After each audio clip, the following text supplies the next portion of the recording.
Hi, everybody. Welcome back to the Be There in 5 podcast. I'm Kate Kennedy, your host. I'm a podcast host, a best-selling author, pop culture commentator, a professional nosy person. And my podcast, Be There in 5, uses pop culture and nostalgia as a lens to explore millennial womanhood, from going out tops to girl boss feminism, purity rings to pyramid schemes, you know? The lore of a gaucho pant to the glory days of a 2000s hot girl Bath and Body Works scent. For the past going on 8 years, Be There in 5 has been attempting to make sense of the pop culture that raised us and continues to shape us as millennial women. And there's nothing that has shaped us quite like social media and the performance of self that came along with it. And influencer culture is something we discuss a lot on this show, given how fundamentally it's changed the way we think about ourselves, our appearance, our success, how it makes us consume, I mean, even basic things like what we eat in a day, how we take care of ourselves, which relates to today's topic. And today I have an interesting episode for you, an interesting interview, one that I'm still kind of trying to figure out as the interviewer, the producer and editor of this podcast. I am left with some questions, and I do feel like it requires like a little bit of context going into the interview because you won't have read the book yet. It comes out on Tuesday. I don't know when you're listening to this, but regardless, I think it kind of frames why I asked questions the way I did and why the conversation went where it did. And I'll get into it. But to back up, so today I'm speaking with Lee Tillman, author of the new memoir, If You Don't Like This, I Will Die. But most of you probably know Lee from her Instagram handle, @LeeFromAmerica. She had a blog. She was one of Instagram's first major wellness influencers. And she has kind of this notorious arc of her meteoric rise in 2015 due to smoothie bowls to a 2019 bowl cut seen around the internet that, despite me not really participating in the wellness influencer space, even came across my desk. And I think everybody kind of picks their poison when it comes to the categories that they love to participate in, the types of influencers they love to follow. And I find wellness influencers to be objectively fascinating, but not personally interesting. And I don't say that to dig on the category. I'm not here to yuck a yum, though I do feel like it's fair to say that some people's yums are kind of yuck. And I think anything that has a cashew base is kind of a bummer. I'm trying to think if there are people in this space I've talked about or was into. I feel like for me, I dabbled more so in like fitness, like health, wellness, fitness. These things aren't the same, but in my head, they kind of all blur together. And while a lot of young women in 2015 looked down at a gorgeous smoothie bowl and thought the only thing standing between them and being a health goddess was a Vitamix and a dream, for me, the sight of a smoothie bowl is a bit more anticlimactic in that it's anaphylactic. And like Conrad Fisher, peaches make my throat itch. And it's all fun and games until your throat starts to close at a Panera Bread. I'll just say that. Sometimes when I'm making like dumb jokes about one of these categories, and I'm being annoying. But there actually is a functional reason why I don't participate in a lot of it having to do with food allergies. But also, can we just like make fun of stuff again? I don't know. You can make fun of me too. My reliance on modern conveniences and packaged goods isn't exactly holier than thou. There's no right way to be. But yeah, a lot of this stuff is a little bit out of my wheelhouse. Some of the contents of this book, I was, to quote Lisa Rinna, it's wackadoodle time. But these are the things she admits, like, were pretty crazy in hindsight. I'm not making fun of her. But aside from that, yeah, like I was kind of saying earlier, I have a lot of skepticism toward the category. Like anything, there's a spectrum of harmful to helpful that you have to acknowledge. And I was curious, like, to talk to her and to talk to Lee and get a feel for how she perceives her participation in this, her promotion of this, and where she kind of falls on that spectrum of it. And much to my surprise, it wasn't what I thought. I've always spent this past week like trying to like reconcile the differences between what I felt like was the pitch versus the book itself versus the interview. That left me like very confused with what the like POV is here. But let me first explain to you how this book was pitched to me. And I mean, you tell me if I just completely misunderstood. So it says Lee Tillman, also known as Lee from America, was one of the very first wellness influencers. To her nearly 400,000 followers, she shared daily updates and advice on everything from skincare and sleep hacks to smoothie bowls, travel tips, and workout routines. She embodied hashtag self-care. Her sponsorships with such brands as Madewell and Subaru netted an income of over $300,000 a year. On the grid, her life seemed perfect. But behind her carefully curated post, Tillman was in crisis, suffocating from the unrelenting demand of keeping up her online facade. Her friendships frayed from an inability to enjoy any activity, even a simple dinner, without taking hundreds of photos. She found herself viewing everything she did as potential content for Instagram. The more she shared, the more her followers craved. Her romantic relationship suffered. Her job's focus on food led her to develop an unhealthy obsession with eating perfectly. At her lowest point, she looked around her apartment to realize every item she owned had been given to her by brands in exchange for posting. After a stay in a mental health facility to address her disordered eating and psychological decline, Tillman quit influencing as her primary career and set out to discover who she really was. If You Don't Like This, I Will Die is a bold critique of the influencer economy while also a relatable story for anyone who has struggled with the unreasonableness of online expectations. With over half of Gen Z aspiring to be influencers, nearly 3 out of 5 teen girls experiencing persistent sadness and hopelessness, and the U.S. Surgeon General calling for a social media warning label, Tillman's memoir couldn't be more timely and necessary. So based on how the book was pitched, I went into this conversation kind of wanting to, poke fun a bit at the culture of some of the more innocuous stuff back then from this type of influencer, but also get into the cautionary tale about the reality of being an influencer and some of what she talked about in the book, which were these extreme wellness practices that can mask disordered habits as self-optimization. So based on that pitch, sounded like the arc of somebody who once willingly participated in a lot of behaviors they ultimately realized were quite harmful. And that would match up to what I was reading about her in 2019, 2020, when she was kind of on a bit of a press tour with The Cut and Teen Vogue, pretty much denouncing wellness culture, talking about how it's harmful to women, talking about her orthorexia diagnosis. There was a major rebrand that who's to say if it was more of a function of forced accountability or genuine transformation. But that was kind of the story the last I checked in. Then she went off the internet and I didn't really have a status update. So I went into this expecting to discuss what was in the book, what I knew from back then after, she had gone through treatment, seemed to come out the other side feeling very differently about her work. I wanted to talk about how extreme wellness practices can mask disordered eating and platform responsibility, lessons learned.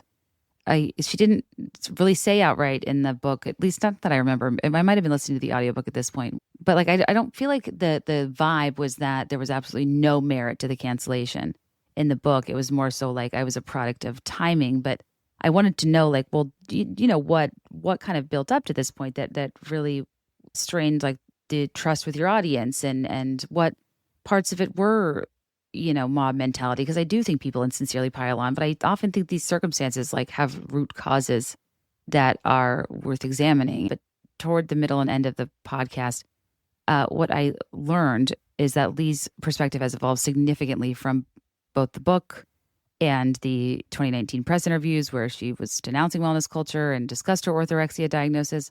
Fortunately, right before I had caught a Substack headline, all of her stuff's paywalled now, so I couldn't really see a lot of it. But I caught an article or two that seemed to be about her not really taking responsibility for the things people blame her for. And I'm glad I saw that right before, because I was well, that's interesting. And readers are going to want to know that disconnect. So Lee's book is positioned as a cautionary memoir offering, hard-won wisdom about the dangers of two things: social media obsession and wellness culture extremism. And specifically details her battle with orthorexia, what she described as an eating disorder disguised as healthy living. And in our conversation, she was consistent about the lessons learned in the social media space and seems to genuinely understand those harms and articulates them well. But surprisingly, she's dismissing and really downplaying the wellness and orthorexia aspects of the story entirely, which actually make up a significant portion of the book's arc and the role that played in her ultimately leaving the internet, which is kind of the whole point of this story, I think, being so catchy, why I quit being an influencer. And while people are absolutely allowed to evolve, this does create a disconnect when you're actively promoting a memoir that's marketed as imparting wisdom from lessons learned.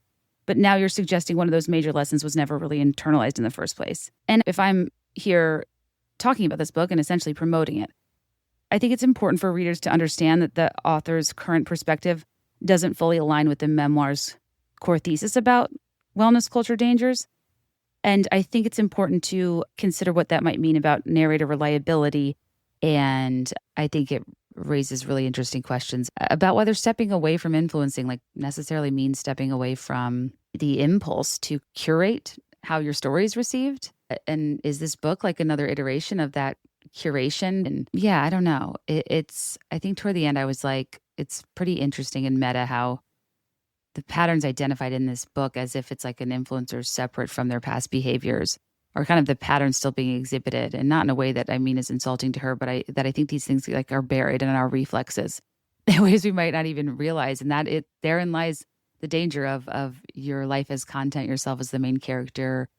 So just a heads up on that. This conversation took a bit of a turn I wasn't expecting. And, just at the top here, I want to be clear that here at the Be There in 5 podcast, we do believe in fluoride. And it's not that Lee doesn't, but she has kind of a more casual attitude toward like whatever floats your boat as it relates to like fluoride or vaccines or whatever, because I think she's still a part of this community to a degree. But here on my platform, I do not have that whatever floats your boat attitude. And I actively would like to prevent sinking ships through science, and just wanted to make that clear. Sometimes it is tricky on my show when people say things that, my goal is to have people share their honest experiences and not steer their responses toward what I want to hear. But I also don't want to endorse things that I think are potentially harmful, or, you know what I mean?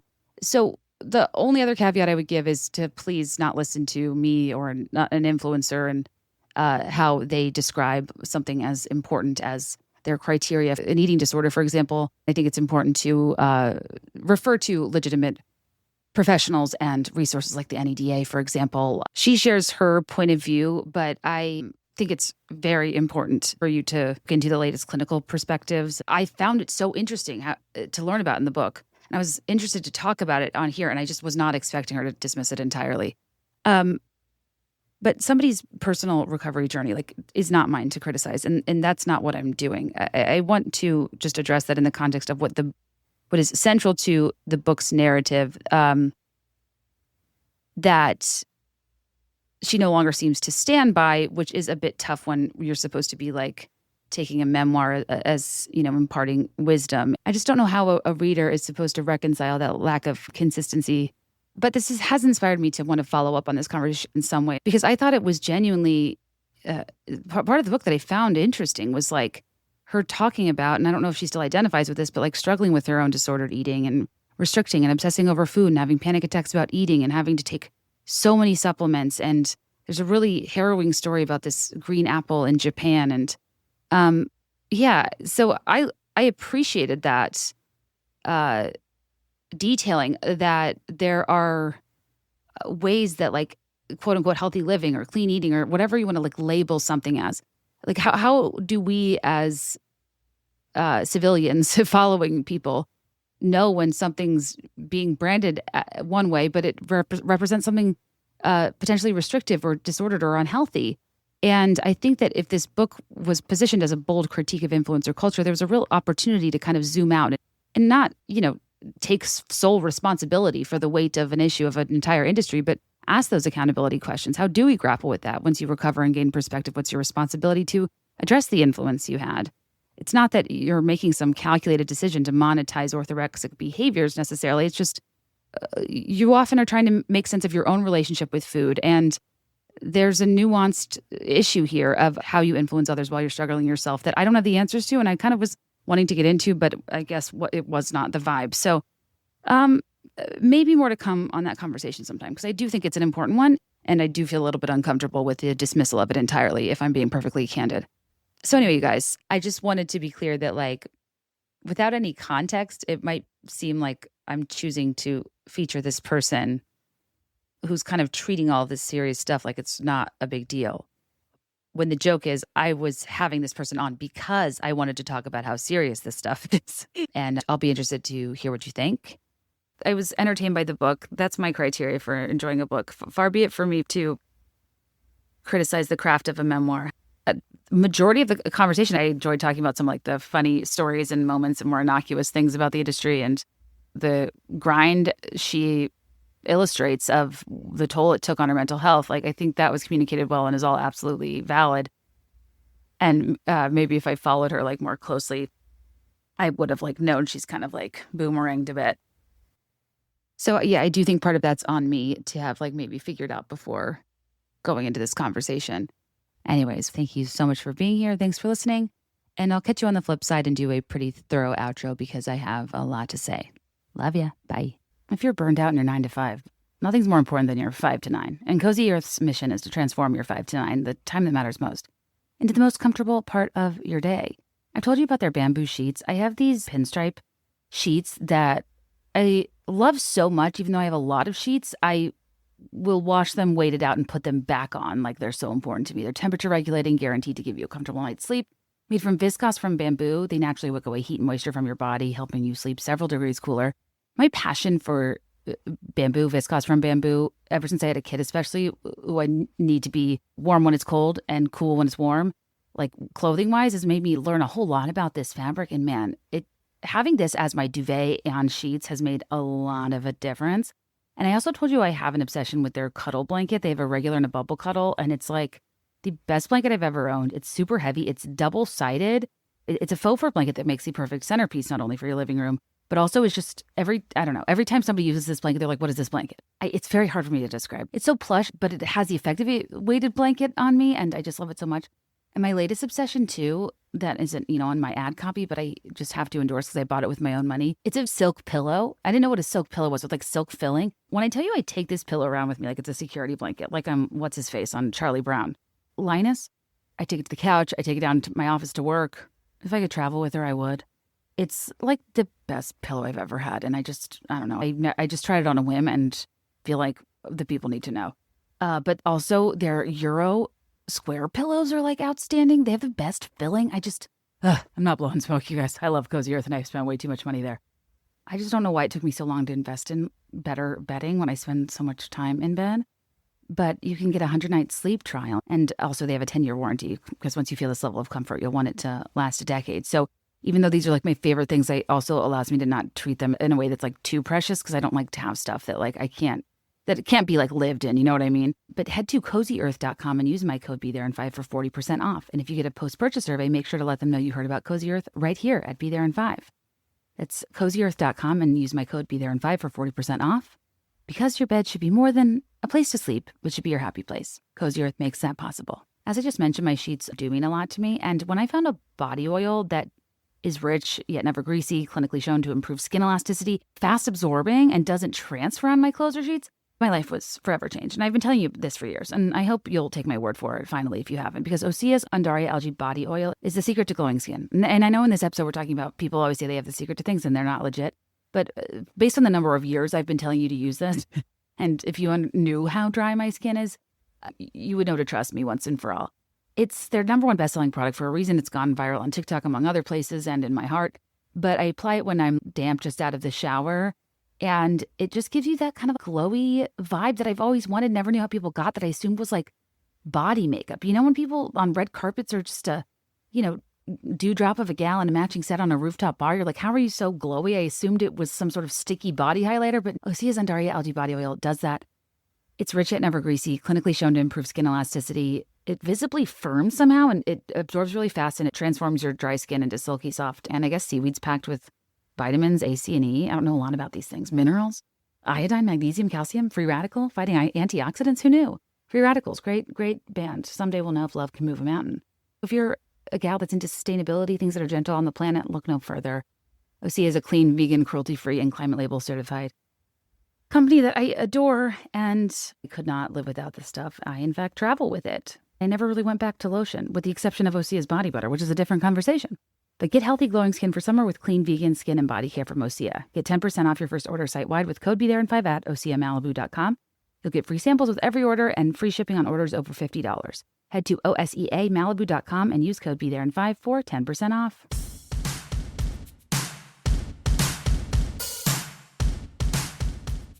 Hi, everybody. Today I am speaking with Lee Tillman, author of the new memoir, If You Don't Like This, I Will Die. Lee was one of Instagram's first major wellness influencers. She literally invented the Smoothie Bowl as we know it.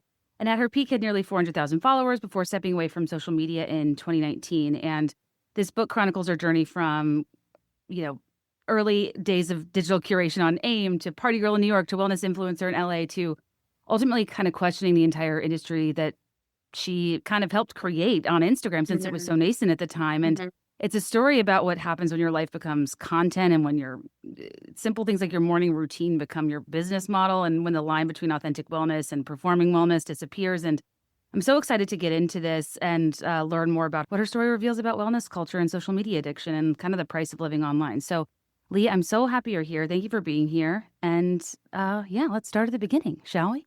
Let's do it. Thanks, Kate.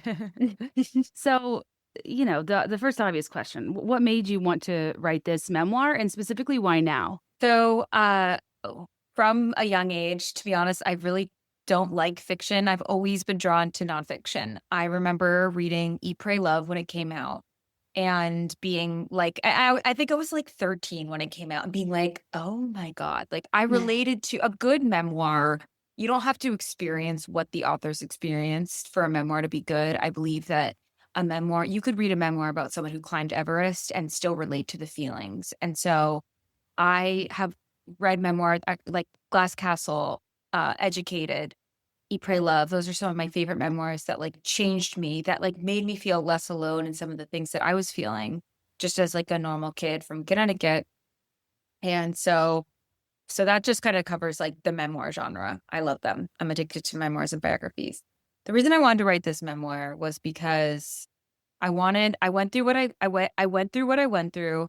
And because I was so early on in this industry, there was no memoir about social media the way that this one's written. Every single book about influencer culture is how to do it, or like how I built my empire building 101, 1,000,000 followers in 1,000,000 days, something like that. There was no honest book about the toll of social media. I think a lot of people are afraid of talking about it because it's such a wonderful, it's making a lot of people a lot of money. And it's such a great tool in so many ways. Like that's how we're talking right now. And I also am very aware that like the reason I was able to write this book and live the life I lived was because of social media and because of what those opportunities gave me. But I felt really alone when I was going through what I went through, when I stepped back from social media and tried to go back to being a, quote, regular person or whatever. Not that influencers are not regular people too. We can get into that later, but like I just wanted to like go back to a private citizen. I wanted to go back to being a private citizen with a private life. And I was like, whoa, I felt like I was like hit with whiplash. Like, what did I just go through? And nobody's talking about this. And so I went back to a regular 9 to 5. And then I just woke up one morning in September 2022. And I was like, I need to write a book about my experience because I had already had that seed planted. I right as soon as I stepped away, I wanted to write the book. And I went to a book agent and she said, I think I had just stepped away. And she was like, you need to cook with this a little bit longer. Mm-hmm. Like you just walked away from this. Like that's like someone, like you just need to sit. And so I did. I waited like 4 or 5 years, and then I started working on the book. So do you still consider yourself a private citizen? I'm a public citizen with a private life. Got it. Boundaries. Yeah. Boundaries, yeah. And we'll get to what you're doing now later on. But so to kind of like, to your point about really documenting the minutia and the chaos and the kind of like false sense of urgency that social media inspires in creators, I wanted to read an excerpt, if you don't mind. Go for it. Because I thought the documentation of your morning matcha routine, specifically, like it perfectly captures kind of the prison of content creation that you're really illustrating with this book. What starts as like just a passion project, a form of genuine self-care, becomes like this weird performance art that like kind of traps you in your apartment. And it is really isolating while the whole world watches you. Meanwhile, you lose your friends and lovers and partners and coworkers in the process. And you're kind of, I thought that there was like one paragraph that like exhausted me to read. And I think that's why you wrote it that way, to really kind of capture this essence. Yeah. It says, I'd upload a story of me on my way to my morning workout, usually SoulCycle or an Equinox class, both memberships gifted, then my matcha mornings pouring video, then a grid post mid-morning of either my matcha or an intricate breakfast. Then I would do a series of story posts in the late morning, normally 7 to 8 videos that were 15 seconds each. In these, I'd host a Q&A or pose reflective questions for women. Then I would do another grid post in the early afternoon about a topic like dry brushing, oil training, fasting, PCOS, followed by 2 to 3 more stories. Then I might do a third and final grid post at night, my dinner, a photo of my candlelit tub, an evening adaptogenic tea blend, or some before bed stretching. Each grid post took hours to style and shoot. Then I had to select the photo from the dozens, sometimes more than 100 I had taken. Then I edited and retouched it, making myself brighter. My clothes popped, the greenery or sky popped too. I also photoshopped out any wires, electrical outlets, or other non-organic things from my pictures. After posting, I'd sit hunched over my phone as the comments poured in. I could tell within the first minute if the post would do well. I'd studied and memorized my post analytics. If it got 73 likes within a minute of going up, it would be successful in my eyes. And that's just one day, correct? That's just one day. That's just, yeah. That's just a normal day in the life. If we were to timestamp it like 2015 to 2017 era. That like extreme kind of like really ramping up was the introduction of stories, which what I loved about this book was like I really went through kind of like as Instagram introduced the algorithm, as Instagram introduced stories, and with each update, I was like panicking because I was like, oh my God, now this means I have to be on it more, right? Because with each update, it was basically just saying, use our app more, use our app more, use our app more, and it worked. So that was probably like that deep usage, screen time was probably 2017, 2018 for me. Okay, that makes a lot of sense because I feel like, especially with the introduction of TikTok, social media for creators feels more and more like an MLM business model. Like the platforms demand more and it gets harder to succeed. And you go from posting once a day to this elaborate multi-part schedule. The introduction of stories is like, they disappear after 24 hours. So you're constantly feeding the beast even more. Yeah. And what was it like being caught in that cycle where like the solution to declining engagement is just, well, create more content and create it faster? Well, for a while, I didn't let myself figure out what would happen. I think I went 2 days during those 2 years of like extreme content creation. I think I only went 2 days with like an unannounced break. And by the way, also like just the hilarity of, influencer culture, at least back then, especially in the wellness world, I would have to announce when I was going offline. I'd be like, guys, I'm taking off 5 days for Christmas to be with my friends and family. And people would be like, great, like social media hashtag detox. And, it was still like so performative. And it was also like a little bit of like of letting people know because I was posting so much, but also a little bit of like fear, like, don't forget about me. Don't forget about me. I'm going to be back. Or don't start like a weird rumor. Yeah, like don't start a weird rumor. But I do remember, and this part is not in the book, but there was I think it was 2018 and it was the summer and I was living in LA and my brother-in-law is from LA and my sister and him were just dating at the time, but he was going to propose that weekend. And so he invited me to his family's house in LA and I went. And I didn't even know. I was surprised too. He told me like that weekend, but I didn't know that that's what I was going for. And so they got proposed that night and we were all there. It was such a beautiful family night.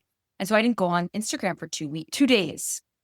I didn't like, that was like the first time where I like, it's like one of those things where I like didn't even think about it. Cause I was just like, so you're in your real life. I was in real life and I opened up my Instagram and I had all these comments saying, are you okay?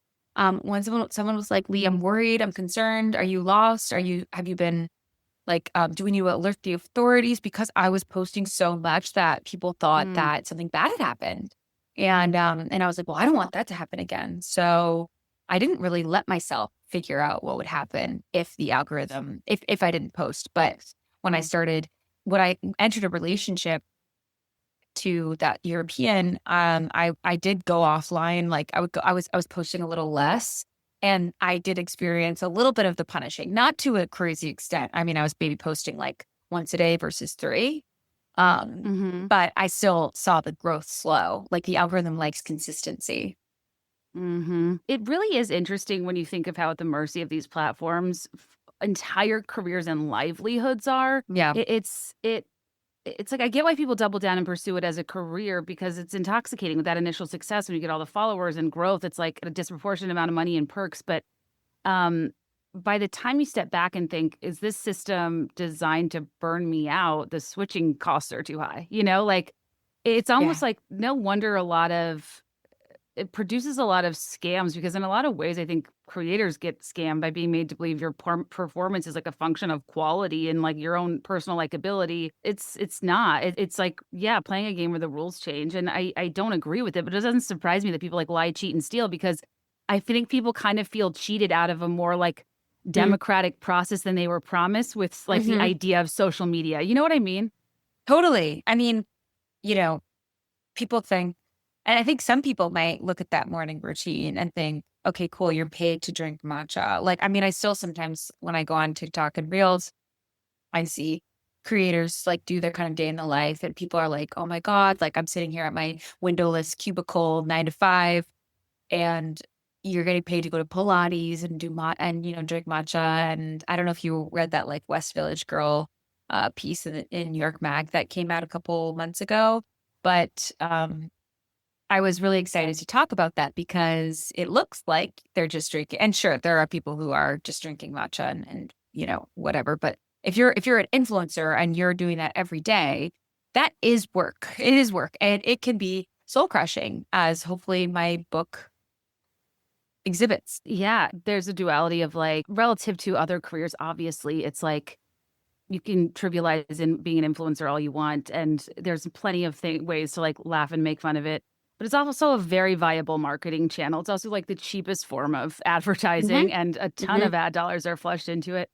And there's also like a really dark side that I don't think people are empathetic to, that I think that people in real time doing it don't even know about themselves yet, which is like, I think there are real serious repercussions when you start being an influencer really young, and before you even know yourself, you're developing your personality based off of perceptions of people that don't know you. Like your frontal lobe isn't formed and you never even had a chance to like meet yourself. 100%. Yeah. So I think like understanding that side of it, I see the West Village Girl article and I'm like, those people aren't ultimately as well off as you might think on the surface. And there's a lot of darkness there, but sometimes it's hard to argue for that because there's a lot of privilege involved too. And 100%. There's a lot of perks. And as I write about in the end of the book, like I understand why people are drawn to the career. And listen, work is work. We all have to work. A lot of work is like whether you're struggling in a corporate job or struggling, it's like at the end of the day, you still have to fulfill your work if you have to work to make money. So that's at least what I experienced when I decided to write this book. I was working for another brand. I kind of hopped around and I was like, wow, like, I mean, like I did this whole influencer thing and I was like, work, like this was like, I was kind of like having all these feelings about like how negative it was. And for a while, I think I eventually maybe was like, I don't want to write a book because I didn't want to be talking about my life again and being kind of in the public eye again. And then eventually I went back to work for somebody else. And I was like, this is also hard in its own way. Like, and like I saw kind of the like I can either get paid to talk about my story and my life, or I can get paid and do work for someone else. Like it's like those are the two options. Yeah. And I'm lucky that I have that. And that I built that I built this when I built it, because I think it's really hard to do and it's also way more saturated. But there are new influencers popping up every day. So if someone's listening and they're thinking about doing it, don't be discouraged. But maybe read the book or first. Be discouraged. Maybe.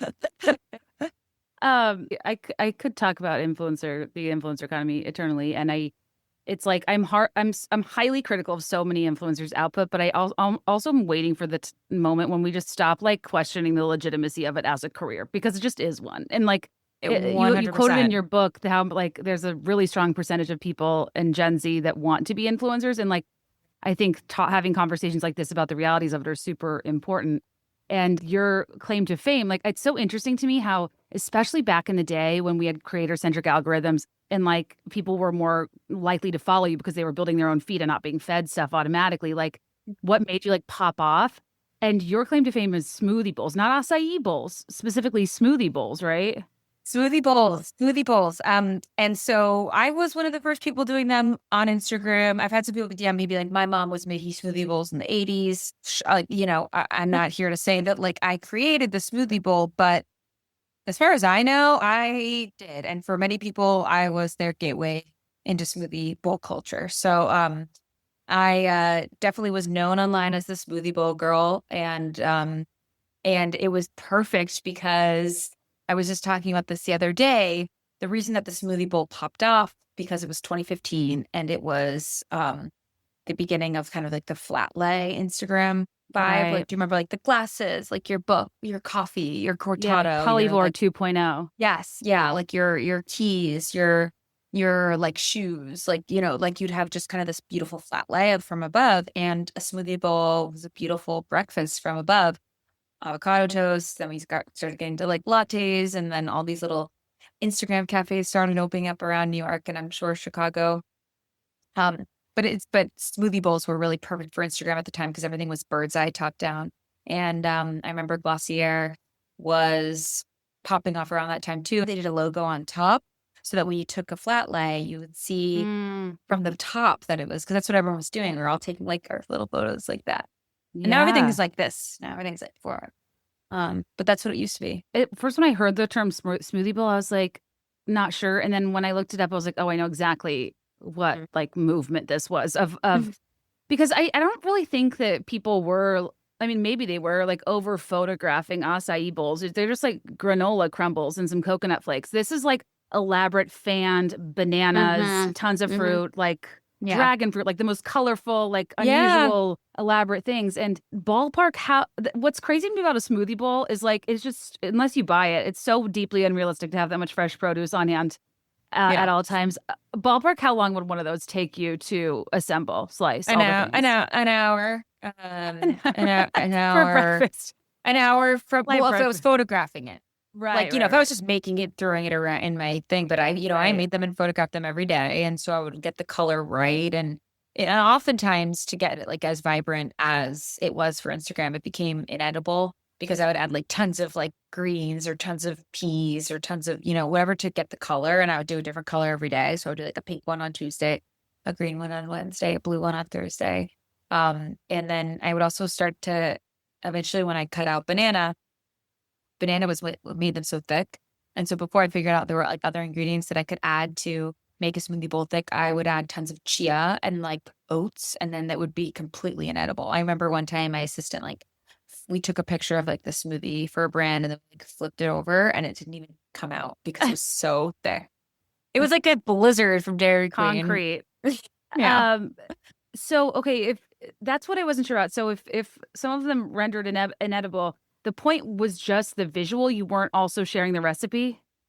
I was sharing the recipe as like if it were to be edible, but the photographed one, it's very similar to just like how like food photography. Food styling. Yeah. Like when you see like a McDonald's commercial, like that burger is not like a real burger. It's like they add glue to make it shiny and stuff like that. So I was just basically like adding things, but I would, of course, like my recipes were tested because those were like the ones. But then, so if someone was like, oh, but mine doesn't look like yours, I'd be like, oh. I was going to say, you know the Jesus painting that's like botched after restoration? It's like, yes. Were people tagging you in hideous smoothie bowl photos being like, where did this go wrong? Yeah, no. But I can tell now when I like buy cookbooks from influencers and I'm like, this recipe was not tested. Like, I know.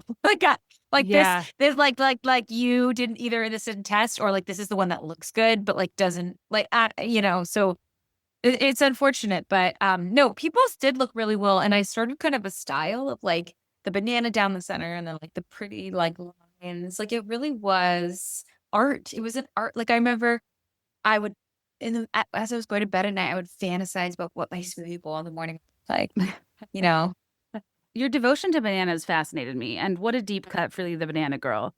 This is the part of the book where you introduce some of your early forays into a habit that I think we all get into that I think became a through line for the remainder of your time in this era, which was like seeing something in passing and taking it as fact and then kind of implementing it on your platform, right? And not really overthinking that. So if I understand correctly, you were following a banana influencer that made you eat too many bananas until somebody told you they had a lot of sugar, and then you had to pivot, but they were the core thickening agent of your smoothie bowls. So it kind of left you. Yeah. So I was following 3 different Ellen Fisher, Lonnie Jane, and Freely the Banana Girl. They were, I think Ellen and Lonnie knew each other, but like Freely was like in the woods somewhere. But they were all from down under, and they were all like so glowy, and like they were all like mums. And they all were vegan and raw and just like so natural. And they all like I think Ellen maybe lived in Hawaii. Anyway, all their houses were like half inside, half outside. They were like walking down to go like in these coves during the middle of the day. And they were just like eating coconuts and watermelons and like like the like pine trees. And I was like living in New York, like doing coke until early on in the morning. And I was like, oh, that looks better.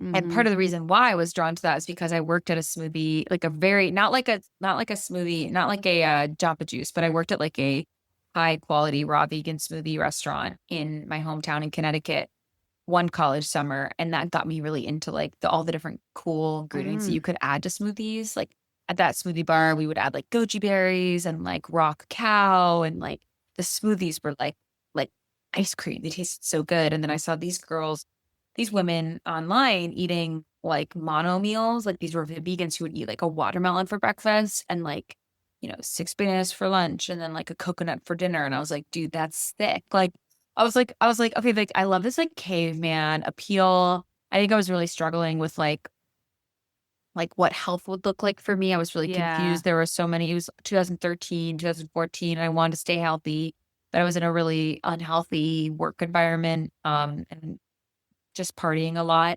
And I think I was overcompensating in my diet. And the Mm-hmm. way that these women talked about their diets, they were like, guys, why are we making it so confusing? They were like Mm. riding on kind of like the obesity epidemic. They were like, we're overcomplicating things. Healthy food can look like and should look like a bowl of fruit in the morning, like just fruit. And then so I really took that to heart. And because also these women were like beautiful and thin and tan and like they just seemed like so cool. I've never met any of them, but I just was like, I want to be that. If I recall, Freely the Banana Girl had a pretty epic fall from grace. No. Yes. I mean, I'm speaking more about Lonnie, but Freely was always a little terrifying. I But forget what happened with her. oh, she came out and she said something wild that like 9/11 happened because of people in Oh. large bodies and that's why they couldn't get out. And so yeah, she went, I know, she's crazy. Man, it's like sometimes the people that touch grass the most are the least. I know, very scary. But no, I'm speaking more about like Lonnie. Like Lonnie was like really cool and like seemed like pretty like she was on her own health journey. I think she had health issues with her with something like with skin or something like that. And she had healed Mm-hmm. it through diet, which is a very common thing we see when we're scrolling. We're like, wow, we see this like perfect vision of health. And someone's like, all I did was this. And then you're like, cool, Mm-hmm. let me try that. Oh my gosh, absolutely. And I want to get back to that because I think that's a really fascinating element of wellness influencers is like what spurs them to get into that and if they've healed and recovered or if are kind of hiding behind it. Even just to go back to like the mid 2010s instead of it all. So like what kind of content was getting the biggest engagement during your peak years? In the book you mentioned like the I quit posts, like Mm. why I quit coffee, why I quit caffeine, why I quit like were you kind of engineering around those types of themes? Yeah, it's so funny. It's so funny because I write that in the book and then I'm like, wait, this is so funny because now I'm writing a book like I quit influencing. That was one It's thing I just wanted to bring funny. that up. Yeah, no, Okay, yeah. So yeah. as I was writing this book, I was like, and this book is about quitting influencing. Anyway, I think that a lot of people, I mean, I was actually just the other day, I saw a video that was like, why I quit coffee. And I was like, dude, and I was like, yeah, like I watched it because I was like, there's something. Well, first of all, so those videos would perform very well. Why I quit X, why I quit sugar, why I quit coffee, because we all hear like, okay, sugar's bad for you, too much coffee's bad for you. But like it's so hard to live with it. We live in a fast-paced life. A lot of us are living in cities. A lot of us have a lot of demands, busy lives, and we turn to those things as habit and comfort and whatever. So when someone conquers and kind of like has that discipline to turn to conquer those little addictions, I think it's very riveting for people. Certainly for me. And why my I quit, like why I quit fruit, or I think I did like why I quit sugar, why I quit coffee. By the way, I quit coffee for 4 days. Like that did not, or Mm. no, sorry. I did quit coffee. One time I tried to quit all caffeine, but for a couple of years I was not drinking coffee. I was only drinking matcha and green tea and things like that. But I think for some people, it's just an easy bite-sized thing to latch onto. Like, coffee's the problem. Or, oh, you know what the problem is? It's gluten. therein lies the issue with like so much health and wellness stuff, finance, beauty, everything. Everybody wants like the secret ingredient, and the more oversimplified the headline is, the more engaging it's going to be. But over time, like you would realize that that vulnerability would really sell more than anything else, right? Like an honest post about negative thoughts about your body image, or okay, I hope you don't mind me asking, but like, did you really water your plants with period blood, or was that like rage bait? No, I 100% was doing that. Like 100%. You read somewhere that was a thing and you really like devoted to it? I cannot remember but I have a lot of Frenchie followers, like a lot of hippie girls who follow me. And I think I just posted a video this week about the period blood, and I got some DMs from people being like, I still do that. Like my plants love it. Like, so I think like, sometimes I would say my plants have never been healthier. I think I had seen maybe someone commented something like that. And again, I like wellness is and I'm sure finance is too, like, oh, if you invest in like these stocks or whatever, like wellness, once you like scratch the surface, it just keeps going more and deeper, and you can get crazier. And okay, I shouldn't say crazy. You can get deeper and deeper and deeper and deeper and deeper until you're like, living on a plot of land with like, sleeping on grass, like you're not using like, you're not using like anything made after 1990. Like you can go so crazy. And I think that I was kind of just experimenting. I was on this journey. I was so curious. That's the thing. I was so curious. And, I was living in LA, and I was, and a lot of the LA tropes are true. Like a lot of my friends were like healers, and you'd be at a bar and you'd overhear a girl saying like, oh, she does tarot readings. Like it really is a very woo-woo place. And I was on a spiritual, physical, emotional journey of a girl. Like it's like what a lot of women some women like, get married early in their 20s and start families. Some women are finding themselves. And I was trying to find myself through this journey. And, part of that was using period cups and then putting that blood into the plants. It goes deeper and deeper, but the need to keep up engagement. Yeah, one day you're feeding your plants period blood, and then you're creating an Instagram account for your plants saying why I quit period blood, because even they have to like. Well, it's also perform. Yeah, yes, and also when you're an influencer, when you're a content creator, I think of it as you're running a TV show. You are the producer, you are the ideator, you are the writer, you are the filmer, and then you are the host, and then you are the editor. And so I was always looking for new ideas of like, great. Like I had a running list on my notes app of like weird DMs or posts that I saw of things to try and experiment with. So, I posted about my period cup, and then someone would say, have you ever tried putting it on your plants? This is what it does. And then I would add it to my notes app, and then I'd be like, okay, I'm going to do a post about this tomorrow. And then I got that someone telling me to put it on my face and stem cells. And I would not be surprised if in like 10 years we are seeing like a blood, like beauty product made from like menstrual blood. Apparently it has a lot of stem cells, and people like get stem cells, like but yes, I try that in the book. Fascinating. It's so out of my wheelhouse. Do you remember? I feel like the quirky story in like 90s and 2000s pop culture was like celebrities like keeping their placenta. And that's like a Tuesday now. That's just like not that 100%. Big of a deal, Oh yeah, like wasn't there a celebrity like Alicia Silverstone who like chewed her food and then like spit it into her baby's mouth? Like a baby bird. And I think of this all the time. I have a 2-year-old, and if my hands are dirty or I have no utensils around, I have to cut his food with my teeth. Like, what are you going to do? Yeah. Things always sound less crazier in theory than practice. But no, I don't chew and spit in his mouth like a baby bird. Right. Okay, back to your like LA culture thing. There's this part that people just have to read firsthand to really understand that I think they'll appreciate. It's just like, to me, this was kind of really fascinating symbolism for wellness culture and the contrast between like spiritual language and like what was actually happening. It was a wellness party with MDMA and moon equinox intention setting, where there was a Cuddle Puddle with wellness influencers. The term Cuddle Puddle, it makes me want to melt into said puddle. It makes me uncomfortable. But is it not just like what we here on Earth call an orgy? Like, is that Burning Man rebrand for like group sex? Like, well, so like it was promoted as a cuddle puddle. Like, oh, we're gonna do a cuddle puddle. Like the host had put all these blankets and like cushions on the floor so that we could all like cuddle together. but I'm sure that the door was open for, that. And I did fall asleep for a couple hours at the party.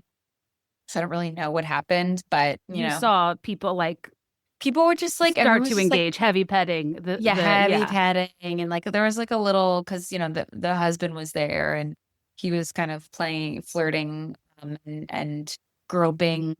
They had obviously had an open marriage and, seemingly. And, Right. it wasn't, or it wasn't, if it was branded as an orgy, I would have never gone. But Cuddle Puddle, a lot of people like, are into kind of like non-sexual touch, like petting and stuff.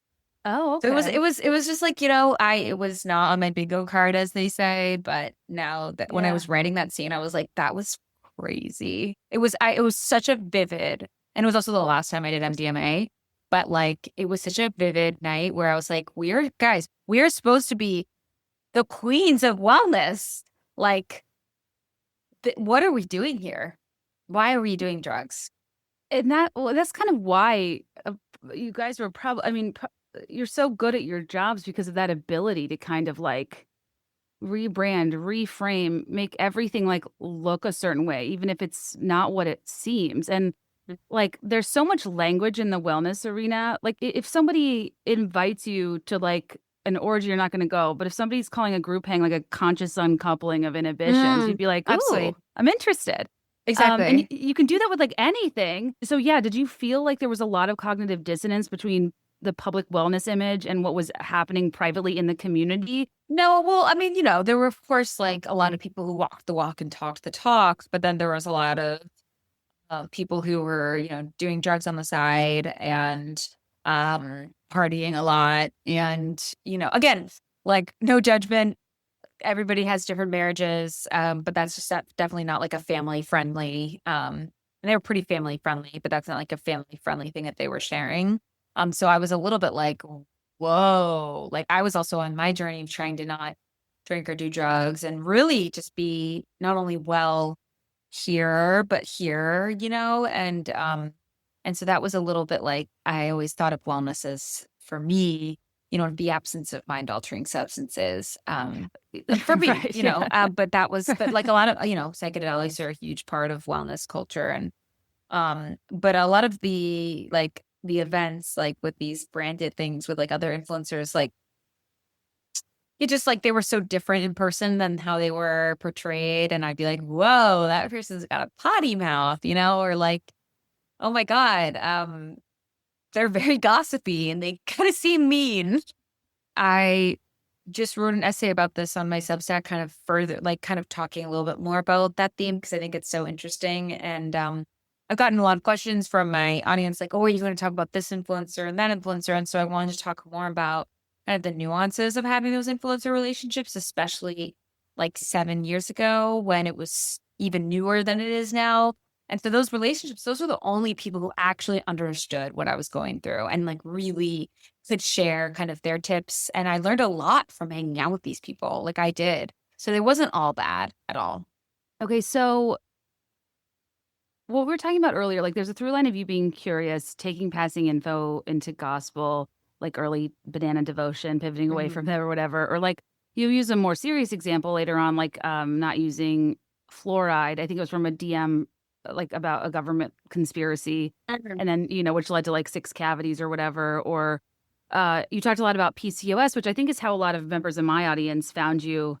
Like it's 2 things can be true. Like there can be a very real problem with how the medical establishment has failed women reproductive health. PCOS is massively under research. I've felt many situations with my reproductive health have been mishandled or solutions have been thrown at it that don't address root causes. And I think information and knowledge sharing is like so important in those situations.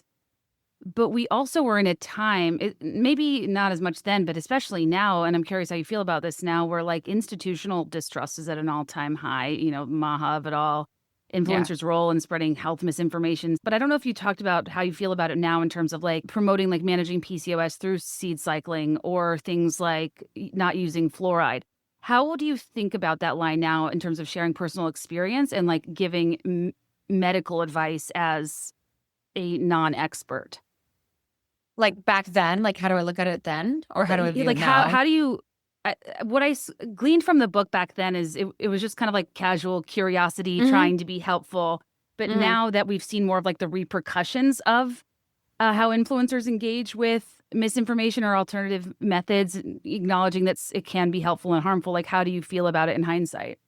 Well, so when I started talking about like PCOS, and I would always sometimes, there was always kind of like, the doctor watching who would like, or kind of the more like mainstream doctor watching who would like, combat, any advice that I was giving.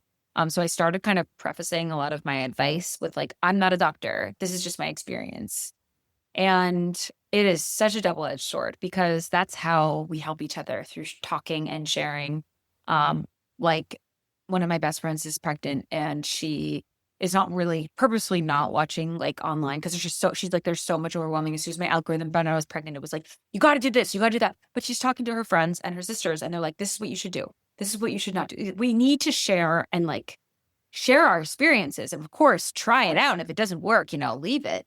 But when you have a platform, you are, whether you realize it or not, and I don't think I really realized it. I think like in many ways, I helped so many people. And I was like sharing what I was doing. And it's like kind of like the viewer in many ways is responsible for what they're taking in and how they take in that information, how they live their lives. Like I cannot control that. So just inherently like sharing information, like, cause like some people like the Maha, like that, like movement, like anti-vax, that's not for me. But like for some people, they really believe in that. And that's like really is working for them. And so like, and they found that out through someone else and they're like really happy they found that out. So it's like, yes, it's like, it's a slippery slope, but I don't think that it means that we need to like make sure that nobody's ever talking and sharing about stuff. And I feel like now, like if I said like, oh, I don't wear sunscreen before 9 a.m., I really think that some people would be like, oh my God, okay, I'm not going to wear sunscreen before 9 a.m. But that doesn't mean that like I'm never going to ever share about like what I do, you know? Mm-hmm. So I think that there needs to be a little bit more like media literacy. And I'm not sure how that can happen, but it's a double-edged sword because, um, again, it's how a lot of women especially have like gathered information for thousands of years is through sharing it with each other. But on social media, it's like multiplied by millions.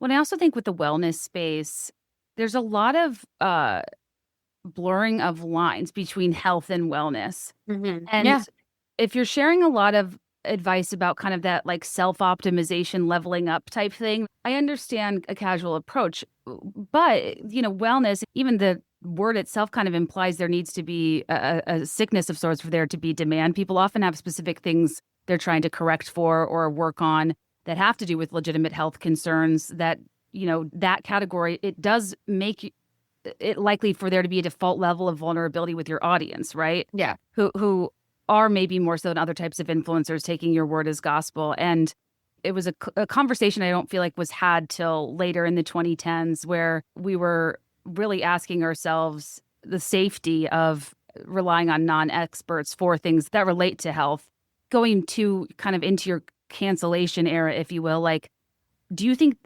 people's frustration with where lines blurred between wellness and health and medical advice kind of contributed to like a pent up frustration that maybe wasn't just you, but was a wider industry issue? Or do you think that contributed? Um, Potentially, I would say more, it was more of kind of just like wellness, not necessarily like medical advice. It was more just like and the way I viewed that cancellation was like people just feeling like, well, first of all, I think like when I was growing, I remember I saw this comment when that happened being like, people loved Lee when she was small and relatable. And now she's grown and her prices have raised because she has hundreds of thousands more followers and you guys don't like her anymore because you can't afford it or because it's too much money. The barrier of entry is I wasn't doing like $75 workshops anymore. So there was kind of that level of like, impossibility of like growth. Like I'm growing, like, isn't that a good thing? Like, do we want my messages to reach more people? And accessibility. I feel like a lot of people are like, oh, they owe us accessibility. They owe us, I should be able, barrier of entry.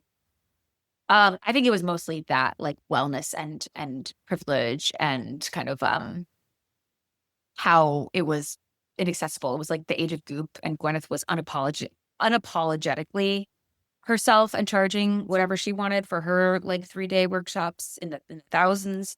And but I was an influencer, so I think I was just kind of like an easier target because Gwyneth isn't reading her comments, and I was.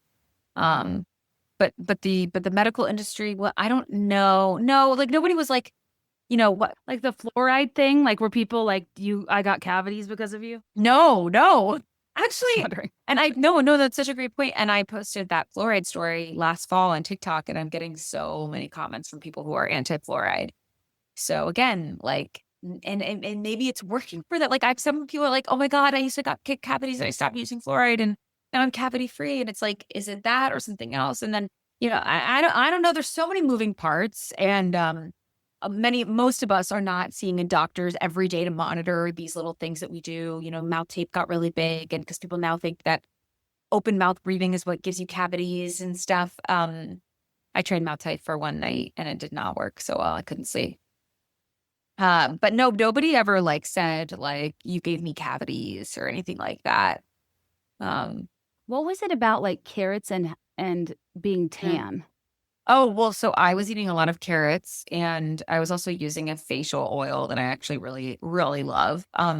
That had like beta carotene in it. And then I was also using a filter. So those three combined made me look really orange. But I think I just did look orange, like in general, because I was eating so many carrots. I was eating like 10 carrots a day. Yeah. Whoa. Yeah. I am allergic to carrots. Oh, No, I would not know. oh, I am the opposite of a carrot influencer. Fascinating. yeah. And as somebody mentioned, like you got them into tongue scrapers or like a clay armpit detox. Yeah. I mean, where are you on wellness? Like, are you still doing a lot of these things and experimenting? It's August. It's hot. I'm dehydrated. For you, August slipped away like a bottle of wine. You probably need hydration too. And whether you're soaking the last bits of summer or gearing up for those back-to-school routine vibes, capture sun-drenched memories with the Orange Vanilla Dream Hydration Multiplier from Liquid IV. It's a very nostalgic vanilla flavor with notes of candied orange. Keeps you hydrated better than water alone. And yeah, it's reminiscent of, the popsicle we're talking about. And just at the top, I'll tell you, visit liquidiv.com and use code BeThereIn5 at checkout for 20% off your first order. But per the theme of me kind of explaining products related to things you consume and me learning more about their origin story, I think Liquid IV's Hydra science is important to understand more context about because it's not a gimmick. It's an optimized ratio of electrolytes, essential vitamins, clinically tested nutrients. That's something called an oral rehydration solution, or ORS. And it's the globally recognized rehydration mix of glucose and electrolytes in water used to improve fluid absorption and replenishment. And this is a top requested item for emergency relief, stimulates water absorption, helps counteract dehydration. And when this technology for ORS was founded back in the day, it was a game changing around the world for a simple solution for areas with severe dehydration. And this World Health Organization standard is what Liquid IV based their hydration multiplier off of to turn ordinary water into extraordinary hydration with 3 times the electrolytes of leading sports drinks.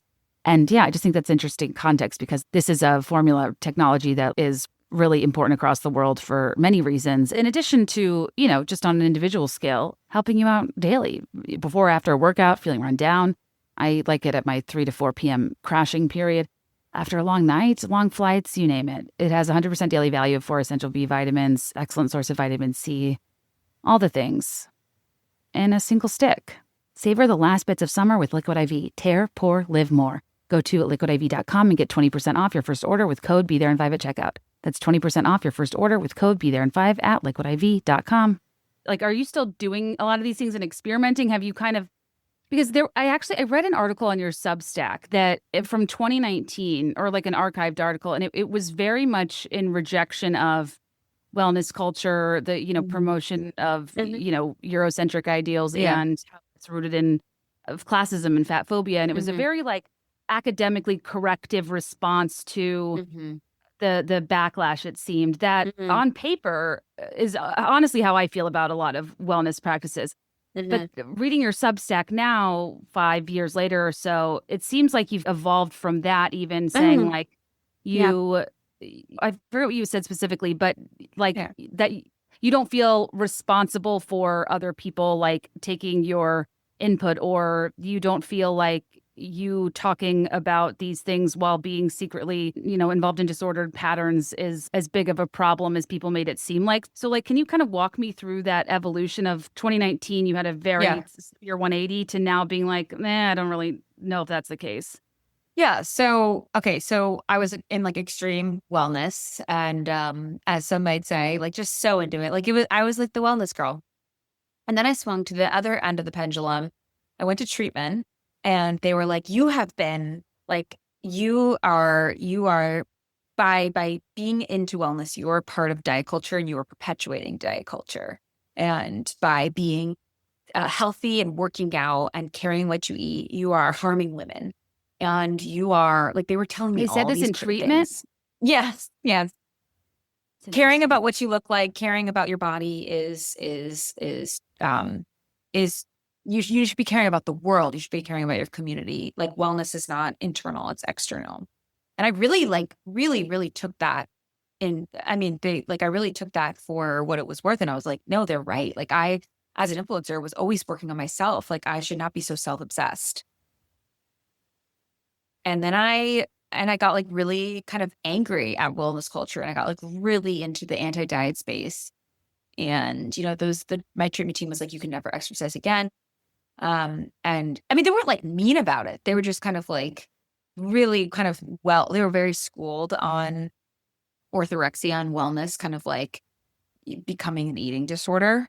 And like they Okay. were in LA. And so they were very much just like, they were seeing this happen I was the only like wellness influencer in my treatment group, but they were just seeing like wellness culture can be diet culture. You can think that you're being healthy by like cutting out carbs and only eating XYZ, but you full blown back in your eating disorder. And I was. And so I swung to the opposite side of the pendulum where I thought caring about wellness or my body was bad. And I was harming people by doing that. And so I just think naturally letting that go. And over the last like 4 or 5 years since then, I've actually come to a place now where I think that some of the things that I was doing are actually very beneficial. Caring about my body, making myself feel good, moving my body, eating foods that I enjoy are not bad. That does not make me a bad person. And in terms of, are you referring to kind of like when people are like, oh, you gave me an eating disorder and me saying like, I didn't give you an eating disorder? Well, first of all, like that, I learned a lot from your book about orthorexia. It wasn't something I was super familiar with, and I obviously want to talk through this with sensitivity because I know a lot of people appreciate the candor about something so personal, and I know it's also something that like to accuse you of knowing exactly what you were doing in real time when you were dealing with something that you hadn't really reconciled with yet is. Yeah. I think we need to have some humanity in how we treat people in these circumstances. But I was reading about how you recently said that you don't believe your content like was disordered and that, yeah, when people will make offhanded comments about Mm. your content reminding them or being a gateway to an eating disorder or something along those lines, that you reject that notion pretty much entirely now. And I'm just curious in your evolution of that, is that something you felt like you did when in 2019 when you did a 180? And also to your point, like I think those are almost two different things, like your personal journey with it and like Yeah. not maybe understanding the gravity of what it means to promote things like that flippantly to 400,000 people. Is it the extreme participation in wellness that is the problem or like the promotion of it? You know what I mean? Like, Yeah. Well, firstly, I think to say that like all my content was disordered is even though I kind of make fun of my old content, I think that's like a really blanket statement. Like I think some of the things I did are healthy. Like I was like going to the farmer's market, like caring about like your body. Like that's like I hate to say it, but like those things do matter, at least for me. And I was just like seeing positive, I was making changes in my day-to-day life, seeing positive changes and sharing them with people.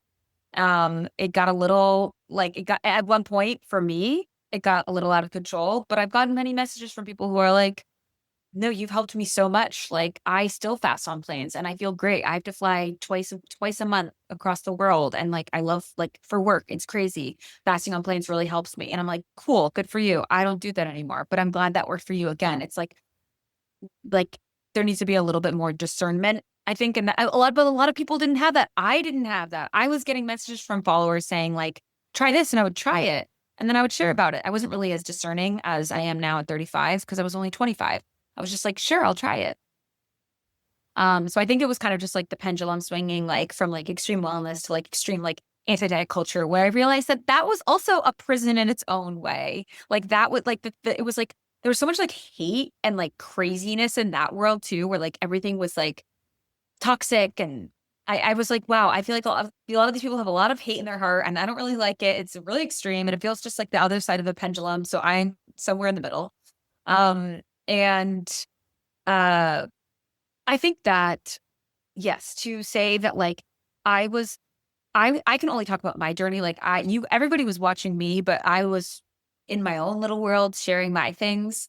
And I think that a lot of people saw me as kind of like I think like they might be feeling upset by like what I'm sharing now because they took my advice and it harmed them. And for that, of course, I never wanted to harm anybody. Like that was never the goal. I thought I was helping people, and I was, though, in so many ways. Like I was not harming a generation. Like that's a crazy thing to put on someone. Like there were so many other influencers doing it, and there are so many other influencers doing that now that it's just a little weird that people would come for me when I'm writing a book about my experience. Like I don't really know what else you want. Like we can't change the past. Let's move forward, guys. Like keep it moving. And I just think that it's just like a lot of people are still haven't healed. And I can look back and make some jokes about what I went through because like life's short. So that's how I kind of think about it now. Do you think that criticism is more grounded in your when in 2019 when you came forward and talked about orthorexia and explained that you had been struggling with disordered eating, disordered patterns, people were like, wait, so was I being influenced unknowingly by these disordered patterns? And not that it was intentional, but that perhaps that was hard for them to reconcile. Like there was something, the kind of frequency and way it was approached was maybe not the healthiest way to do it. And maybe even for context, like, can you help people understand what orthorexia like looks like day to day to understand how it's different from being health conscious? Yeah. So like orthorexia is still not recognized as an official eating disorder, but it's the unofficial diagnosis. So it's not technically even like considered an eating disorder, but because it's still being studied. But orthorexia is an extreme fixation on healthy eating. That's what I call it. I don't even really like vibe with the term orthorexia anymore because like I didn't know that. Okay. Yeah. Like, well, no, that's okay. That's okay. A lot of people still really like that term, but because a lot of that term is like just like, is anything healthy orthorexic? I don't think so. It's just like, so basically it basically means that like if someone who's orthorexic has extreme anxiety, maybe OCD, and all kind of the same things around disordered eating or an eating disorder around like, but it like masked as like being healthy. So they might be cutting out lots of food groups. They might be getting like 40K steps a day. They might be, you know, afraid of seed oils. And again, like, but there are people who believe that that's not an issue to, I mean, the 40,000 steps a day, whatever. But like a lot of people have a lot of my friends still in LA, like don't eat seed oils and drink raw milk. And they would be really offended if I said that that's orthorexic. That's just like their vibe. Nothing from a box, nothing from a package. But the problem with it, and like this is the thing, it's like kind of like alcohol. Like if you can drink and like enjoy your life and have like a full life and like drink a couple martinis a week and like have a family, have a partner, have a job, like be good, then you're good. Like, and then I think if it's affecting you negatively and it's affecting the people around you, it's affecting your mental health, then it's something to look into. So that's how I kind of define it, where like there's a lot of people who care about their health. My parents are aging and they're making sure that they're still moving their bodies and eating well. And that's not orthorexic, but when it becomes like an obsession where you're like not able to relax because of trying to control everything to make your life perfectly healthy, then that's where it can get a little dark. Interesting. Okay. I don't know enough about it to speak to it. So I just wanted to understand Yeah. from your point of view. And I think what's hard about like your life being online is you say something in one period of your life. If that's the thing you come across, you assume it's like a static Mm. opinion. You Yeah. know, you're And like getting the full people are picture. allowed to change. Like I know it's really hard to see someone online change. But I've changed a lot and but yeah, so like when you're talking about like that 2019 to 2025, I mean, it's been 6 years. Like some people don't change and that's great. Like I have some friends who drank raw milk 10 years ago and they're still doing it. I've just gone through on a little bit of a different journey.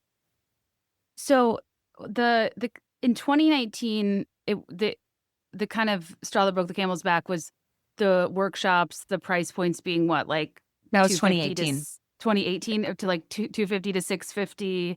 I think the most And expensive workshop was 750. And then, okay. but because it was priced differently per city because of just like the venue and stuff. But if it was like a 500 or 750 one, then that meant you got to go to the 3 hour workshop and then we would have dinner after. But like I think entry level was maybe like 250, 350 for just the workshop. It is interesting the wellness world, like from retreats to goop style self-care to like Erewhon Hmm. smoothies. It's like, yeah, that is a category with a frustrating level of elitist price gouging for practices that are least charitably appropriated, for profit, when at their core, a lot of those things are meant to be like spiritual and shared. And I think that a lot of like that frustration comes out in people. I think there's legitimacy there worth exploring of how a lot of this stuff can be appropriative, that is important, not entirely dismissed. But I will say the internet's selective like projection of who's responsible for it is interesting. It's really like proportionate to like the companies, celebrities, and people who have real scale that are behind these movements. It's almost like there's valid criticism, then there's like mob mentality, people kind of piling on. Hmm. And was that kind of hard to disentangle? Like, 100%. And like, I hope that this gets across in the book, but like, while I was in the middle of the cancellation, even the following year, I was still unable to. It was such a traumatic event for me that I was unable to really think about it and question it and think about those questions. What was valid criticism? What wasn't? Um, and now that it's been, oh my God, what, 7 years? Like I have it's so much more perspective, and time and perspective really is such a gift. But there was no way. I remember, like, I was on the phone with the people from my team and everybody was like, this is just wrong place, wrong time. This is not necessarily criticism of you. This is just like you become the target. But I was unable to hear all that. It's like it's like, wait, if you're going through a breakup and someone's like, don't worry, you'll meet someone new. It's like, wait, like, hold on. I'm just trying to get through the day. And it was such a yeah, traumatic event. Like, what a cancellation at its core, I believe, is like trying to tell someone that they don't belong and that they are not worthy of whatever the public perceives them of having. But really, at its core, cancellation gets to our like human need to feel that we belong and that we have a place and that we are loved and accepted. And cancellation is a direct cut off of that. Like, we do not accept you. We want you off, away, whether it's like, if you're getting canceled online, get, deplatformed or whatever. Or, if it's like a random stranger getting canceled, like, have them lose their job or whatever. But it's basically kind of just going at like the human the human need. And that's why it's such a traumatic event that a lot of people have fear over, because everybody wants to belong. So a lot of the public, when they kind of pile on and cancel someone, they're like, ooh, this is my chance to be in power. Cause usually it's like someone who's exhibiting a little bit of power or has some power. And so they're just like, chop that off. So do you think that what happened to you, like, do you now see it as like completely unfounded? Because back then you were kind of like, no, I see where I went wrong. Do you now think it was mostly mob mentality, I guess is what I was asking? Or do you see people's concerns as valid for what was going on in wellness influence economy? Yeah. So it's kind of like two separate issues. Like one is like kind of like what was happening in the wellness industry, where a lot of people were feeling like it's too expensive, it's too elitist. And at least maybe the wellness that they were seeing and the wellness that they were boxing me into. Because like wellness can just be like going outside, like it doesn't have to be like the like matchas the more and, like, systemic stuff we were talking about, the girl appropriation. Yes. So, but I think it was totally unfounded. Like, I just think that I was like in the wrong place at the wrong time. Like I was a target, because people were really upset that like wellness was becoming like, everyone was seeing like the sexy wellness, like the goop wellness, and I don't think that there's anything wrong with like me making matcha, even though I'm not Japanese. Like I don't see anything wrong with that. Like that's crazy. Like Emma Chamberlain has a matcha company. And she makes a lot of money from it. I just think that like for some reason I was a target. And also like, as it's in the book, like I was practicing a lot of Ayurveda, and like my friend who is of Indian descent, like was like, please use my material. Like, I want people to know about this. Like she was fine with it. Like, so I think that's the cultural appropriation that you're talking about. But no, I don't see anything wrong with that. We're all like borrowing from each other's cultures. I don't think that it needs to be so perfect. And like, I can only do like white people wellness things. Like that's crazy. So I think the cancellation was totally unfounded and honestly like crazy. And I don't agree with it. I think that it was 100% mob mentality. And like the people who tried to cancel me, like don't know who I am. And they just were watching my business. I think it was a lot of women who were like, no, she's growing way too fast, gaining too much power, making too much money. I'm not okay with this. So I kind of stand by myself there. And I think that I was like pressured to make an apology video and pressured to like kind of bow to it because it was so 2018, but like I would never do that now. This is a really interesting arc that you're sharing. And I appreciate your assessment of it, 5-6 years later. I think what's hard for people is we experience our lives and put out content like you're just you and you're just living your life and you're just sharing. You don't have bad intentions and like it's just your experience and like what's the harm? And I think what happens is everybody else, yes, they see you and your story, but they also see you in context. They want you to rise above and acknowledge like that we may be all be the victim of these things that have hurt us or made us act a certain way. But if you have a platform, like how have you also perpetrated it? And I think that like that's the accountability people are often looking for is kind of like the broader systemic context, which you said was something that you talked a lot about in treatment. Speaking of, early mid 2010s food crazes, remember when people like kind of started following chefs more like celebrities? I feel like this was also the era of that. And you can still kind of do that, except actually eat the meals of very renowned James Beard winning chefs with Cook Unity. Cook Unity was made for adventurous eaters with countless global cuisines from 160 plus award-winning chefs. They send you fresh, not frozen meals that are recipes curated by these award-winning chefs. It's like having meal prep from a private chef, but it's shipped to your door and a heck of a lot cheaper. And I started using this postpartum because I didn't even have the energy to choose where to order takeout from. And I was like, oh my gosh, more people need to have this on their radar. We reached out, started doing ads because I think it's that good. I might not be like a wellness category girly, but I do care about food quality. Organic ingredients when possible. I like meals with humanely raised meats. And this is what Cook Unity does. It's easier to achieve your health goals with nutritious, ready-to-eat meals made by top chefs, of course, but also they're not like a nutrition focus necessarily where the food isn't like bland and sad. This is like a delicious barbecue pulled pork with a side of delightfully seasoned esquites. This is a bolognese that probably rivals your grandma's. Next on my list is creamy Marry Me chicken, which I'm already married, but I'm hoping if I feed it to my toddler, he'll take more of a liking to me in these trying tantrum-driven times.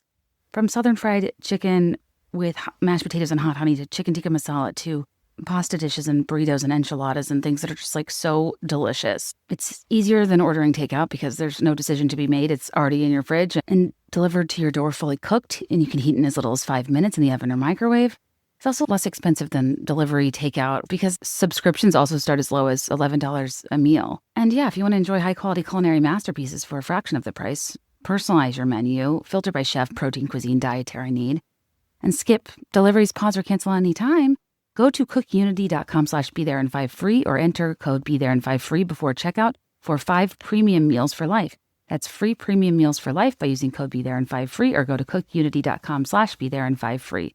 Terms and conditions apply. Go to cookunity.com for details. This episode is also brought to you by Ritual, and per our conversation about this category, if and when I advertise for companies like in this broader category we're talking about that does relate to your health, I'm always looking for companies doing clinical trials first and foremost, especially because something like supplements, it's an unregulated category. And I've always appreciated how Ritual takes it upon themselves to invest in and provide not only full transparency in their supply chain, but also doing clinical trials on their supplements. And also per our conversation, what I really appreciate about them being founded and led by a woman who started when she was pregnant and couldn't find anything in this category that had a fully transparent supply chain where she understood where everything was sourced from. Part of their mission is understanding how pregnant women, particularly those from diverse racial and ethnic backgrounds, are routinely excluded from clinical studies, and how many prenatal multivitamins aren't even clinically tested, yet they're intended to support one of the most important phases of human development when there are so many rules and you're so careful, but it's like, how are prenatal, whatever. No one likes feeling like an afterthought, especially when it comes to pregnancy and maintaining your health. And Ritual's closing this gap and aiming to set a new standard in the supplement industry with a groundbreaking 24-week clinical trial for their essential prenatal multivitamin, and pushing for more inclusive and comprehensive studies that prioritize women, especially during pregnancy. This is the prenatal I took before and when I was pregnant. I still take it because you never know. Beyond the trust element, that's important to me. And of course, talk to your provider, do what's best for you. As the women in my DMs like to say, do your research.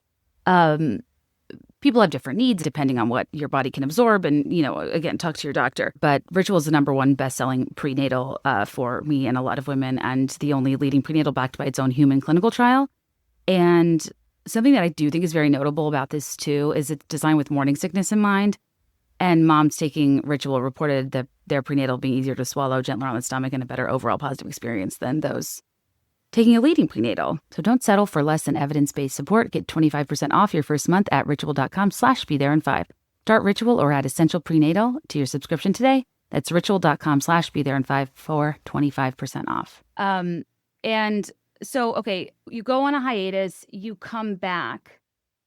You know what's so crazy is the thing that I feel like I remember seeing a lot of, which maybe just speaks to the priorities of society, is people talk so much about your haircut. Was that the same time?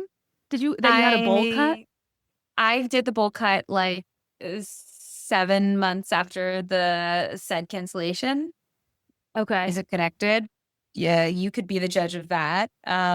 But yes, the haircut was just, I also came back with like all this expressive makeup and lips and like, yeah, I think I was also kind of newly in treatment and I wanted like a new identity. And my parents were like, are you trying to like become unrecognizable? And I was like, no.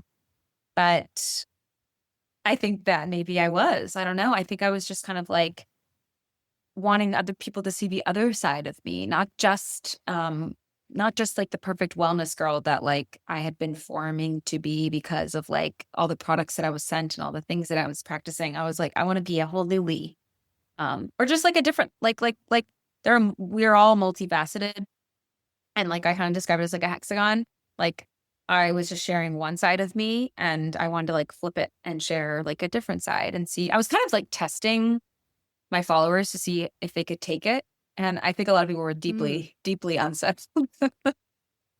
So, well, and that's kind of what I was curious about because I won't spoil it, but I thought the way you described what led you to the haircut, why you did it was like really interesting because that was such a topic of conversation. When I was like reading some of your content from 2019, I'm like, how did I hear about the haircut and not this like very confessional, important walkthrough of like what you've been going through? Like, it's crazy the things that stick out to us as consumers. Yeah. But I do think like since the dawn of time, like who doesn't go through something and want to get bangs, cut their hair after a breakup? Like 100%. I've done it like from fertility issues. Like you name it, I've changed the way I look because there's something very liberating about shifting your identity when you're trying to let something go. And I think the thing that you brought up, though, about testing your followers is interesting because there kind of still was a part of you that even after walking away, what couldn't really separate what is for you and what's for content, though, right?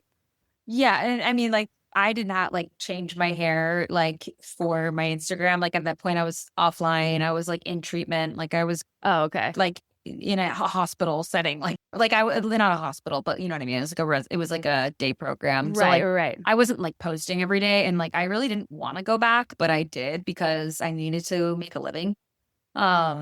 And so that was really for me. And I remember people were saying like, you know, you were so beautiful before, like, why'd you do this? Like, you know, and I was like, this is misogyny. Like, you guys are being so like, you know, and but I look back at that and I'm like, okay, like that Erica like wasn't the best for me. But we need to all go through it. Like I say, every woman like should get 2 mental breakdown haircuts in her life. Like, you know, we all need to be able to experience that. No, you're right. I do think we're entitled to emotional haircutting. 100%. It's like at least think, that, not like a face tattoo, right? Like it could be worse. I think you just chose to get bangs all the way around your head, which like hadn't been done. Oh my God, yeah. It was. I will say I won't spoil it, but like the way you talk about it in the book, I thought was like a really poignant part of it. As was the flood as a metaphor, which I also don't want to spoil, but like there's a lot of interesting like metaphorical things that I feel like happened to you kind of toward the end of this journey that helped you kind of have some epiphanies and see when we're caught in cycles that aren't healthy for us, sometimes extreme things have to happen for you to kind of snap out of it. And I guess I was curious now because we're coming up on time, but and I've experienced this as a person who doubled down on self-employment and who has learned the past 10 plus years that it is just a constant grind of, you know, finding the next lily pad to keep yourself afloat. Because when you're participating in newer industries and you don't know their longevity, when you're, you know, when you as the person have to be the entertainment and the thing that is your paycheck, like you're just always trying to find ways to support yourself. And I guess I'm curious is your return to social media, you writing this book, is it a product of your evolution and recovery and something you really want to do and feel more freedom in now? Or is in a weird way, do you feel a bit caught in endless cycles still where like we share our stories and monetize our pain? Yes, to share, but also because this is your job. Well, yes, totally. And this book has been nothing but a joy for me to write. And I totally know what you mean. And that would be so sad because that sounds like it's writing a book and launching a book, as you know, is already hard enough. But to feel like that pain that I felt when like having to post, that is not there right now for me. Okay. Like this project came 100% from the heart. Like I had successfully went back to private citizenship. I stopped getting stopped on the street. I moved back to New York. I wasn't posting. My algorithm dropped. I lost a bunch of followers. Like I think I did a pretty good job of like, I like gave it up. Like I stopped. Yeah, and I came back. So how long were you offline? So like that first hiatus that the book talks about was like only 6 months, but then I like came back and then I let off again during the pandemic and like said I was going back to interior design school, which I did try. And then I like moved back to New York and I think I like was off for, I think maybe I'd posted like once or twice for like a couple of years, 2 years, 3 years. Like I just really kind of like went off and then I didn't really start posting again until like 2024. So from 2021 to 2024, except for like maybe like a couple months of, I don't really know.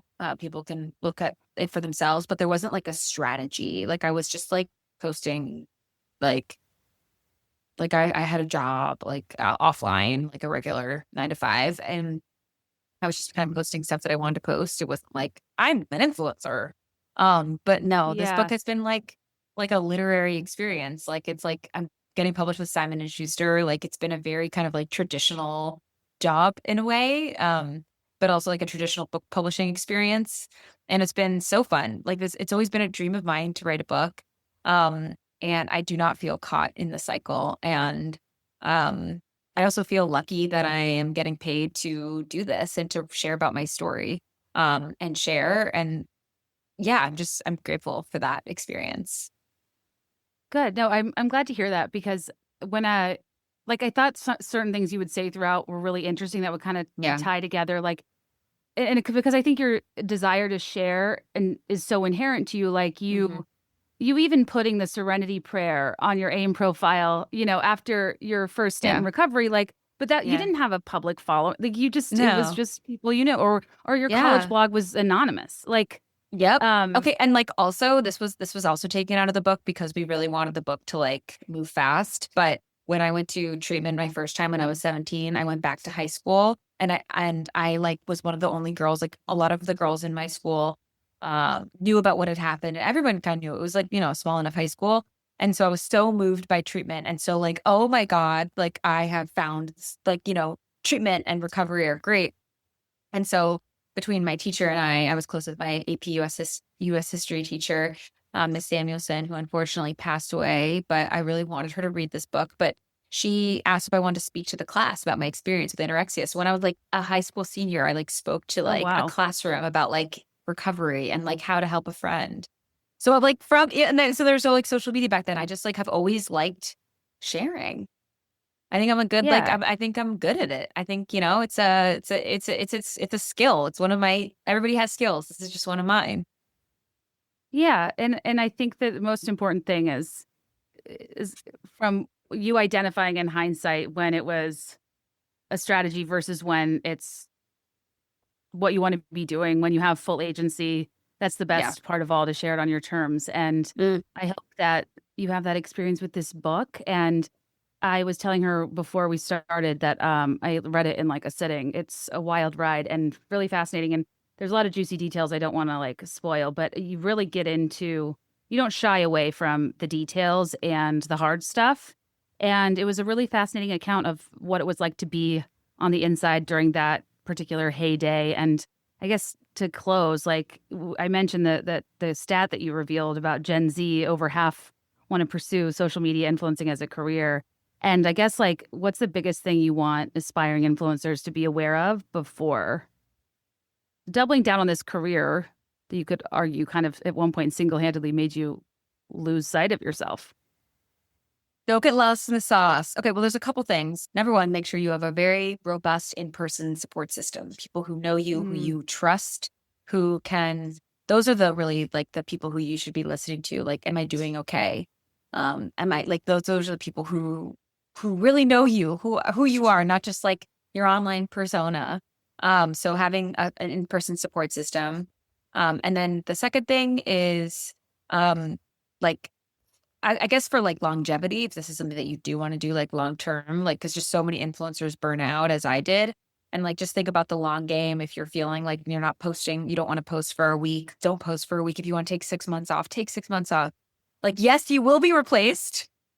You will. Like like it's so funny. Like I just posted on my Substack last week. Like this is what I would tell creators if I wasn't afraid of hurting their feelings. And I was replaced by 7 different wellness influencers, but that's okay. There's only one me. Like, I think there's so much fear of like, we're going to be forgotten. Someone else is going to like take the spot, with podcasting. It's so competitive. Like, like I love this podcast, Every Outfit, and they started during the pandemic and they were just joking that like now everybody's podcasting and it's always a changing industry. So if you want this to be your job, you have to think you have to think longevity, you have to think long game. So preserve yourself, don't burn out.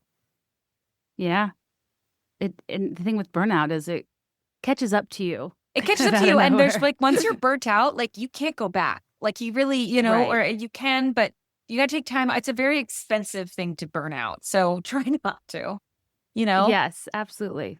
Well, I think that's fantastic advice. And again, thank you for your candor and I thank you for your time. Thanks, Everything with the book Kate. goes well. Thank you guys for listening. What'd you think? I'll tell you some of my thoughts in now that I've had some time to process because I was very flustered after this interview initially, not knowing how to like really navigate through it. I think part of me was like, wait, what am I even doing having this conversation if like this isn't actually how she feels. But then I realized it's kind of maybe more complicated than that. And quite frankly, it's a very like meta situation when you think of like all the influencer dynamics at play in attempting to like bridge this gap between how the book's being marketed and how she actually feels about things. The reformed influencer who like learned the hard lessons, like that's actually quite marketable. It positions you as someone with wisdom to share rather than someone who like burned out. She's in a weird position selling a story about learning from her mistakes while simultaneously claiming she didn't like really make a lot of these mistakes.